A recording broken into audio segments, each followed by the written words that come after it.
There's an image described in the Midrash in terms of the moment of Mount Sinai and what it felt like for the Israelites standing there at the mountain. Kafa alehem har kegigit. God held the mountain over the people's heads. This is, of course, a supernatural image. Whether it happened exactly that way or not, we don't know. But there's a message that this Midrash is trying to teach us about that experience of the revelation at Sinai, that God held the mountain over their heads. And what's interesting is that this image is used in two very different ways. On the one hand, the Talmud describes this as a coercive moment, that God held the mountain over their heads and said, "Accept my Torah, and if you don't, basically I'll drop the mountain. This will be your burial place," God says. And so it was a moment of overwhelm and a coercive acceptance of the Torah. On the other hand, this image is also used in some of the commentaries to describe the mountain over the heads of the Israelites like a chuppah, like a chuppah at a wedding, because Sinai was essentially the wedding of God and the Jewish people. It was a moment of commitment, of dedication to one another. And so the mountain itself, so to speak, became the chuppah. Which was it? Did the Israelites accept the Torah out of fear, out of yir'ah?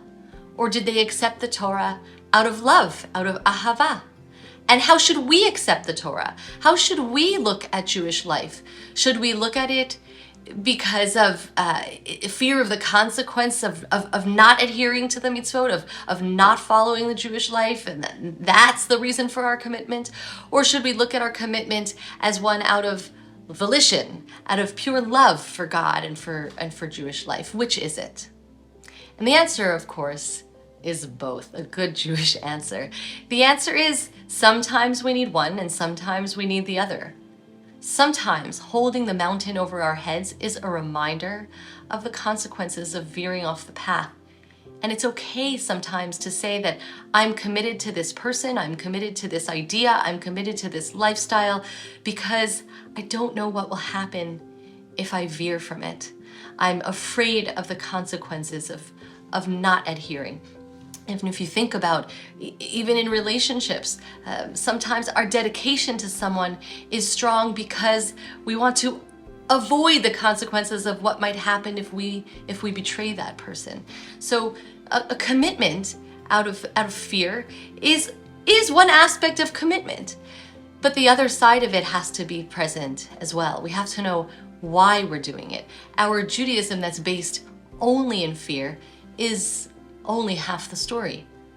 If we're teaching our children and our grandchildren that it's important to stay true to Judaism because of the fears of assimilation or the fears of what will happen if they veer off the path, if they don't live Jewish lives, then we haven't taught them to love Judaism.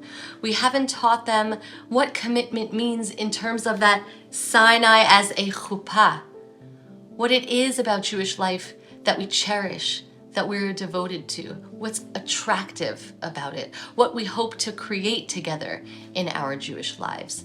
And so on Shavuot, we recommit ourselves to the Sinai moment. We remind ourselves that we said Na'aseh v'nishma, that we said yes to God, and we said yes to the Torah. And perhaps we can raise our awareness around what motivates us at any given moment.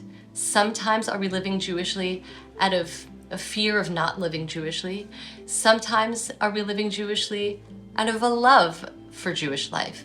And it's okay to have both, as long as we're giving our children and our grandchildren the full picture, not only a fearful picture, but also a loving picture, that we are giving them a Judaism that will fill them with a positive sense of what that path ahead holds for them, and what Sinai means to us and what Sinai can mean to them.